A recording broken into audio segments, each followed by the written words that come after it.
Alright, changing the subject of formula. Looks complicated, seems complicated, but is actually very easy. So today we'll have a look at a few examples. One example of addition, one of subtraction, one of multiplication, and one of division. And then we'll try to mix these together to have a more complex example. So let's start with this one right here, the addition example. So addition right here. Let's say you have a formula like this. X plus 2y is equal to 5. So when I am making x the subject of formula, what this means is I'm trying to isolate this x. So as a result, I am supposed to have an equation like this.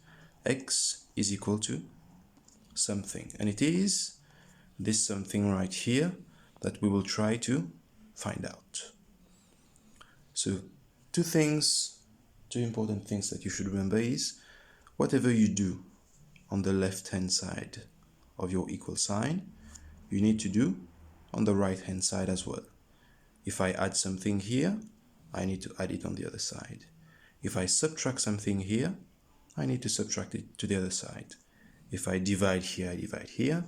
If I multiply here, I multiply here. So I have x plus 2y, and I need to make it become x only. So I need to isolate the x.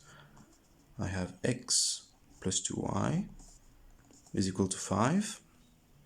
So in order to only obtain x on this side, I need to get rid of this 2y right here. And how do I get rid of 2y? I simply subtract 2y.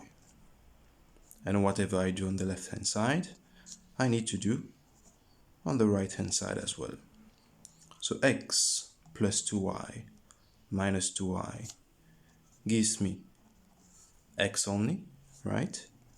And 5 minus 2y gives me 5 minus 2y. But there is a simpler way to do things. Once you've mastered this technique, you can simply look at the equation and start sending your different unknowns or even numbers from one side to another. So I have x plus 2y is equal to 5.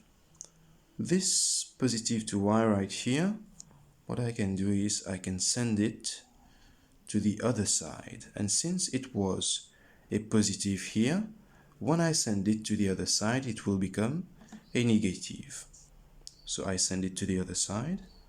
I am only left with x here, which is equal to 5, and it becomes a negative, minus 2y. So this technique, you can use it for addition, like in this case, for subtraction, for multiplication, and for division. The only important thing to remember is when you send something to the other side, it becomes its opposite. So if it was a positive here, it becomes a negative here. If it was a negative here, it becomes a positive. If it was a multiplication, it becomes a division. And if it was a division, it becomes a multiplication. Let's have a look at another example. So this time, an example of subtraction. So let's say I have x minus 3y is equal to 7. So I will try the first technique once more, and then I will show you the second one. So I have x minus 3y is equal to 7, and I need to isolate my x. So I need to get rid of this negative 3y here. And how do I get rid of negative 3y? I simply add 3y. And whatever I do on this side needs to be done on the other side as well. So plus 3y. X minus 3y plus 3y gives me x only. And then 7 plus 3y gives me 7 plus 3y. And let's have a look at the second method. So x minus 3y is equal to 7. I have this negative 3y right here. When I send it to the other side, it simply becomes a positive. So x is equal to 7 plus 3y. As simple as that.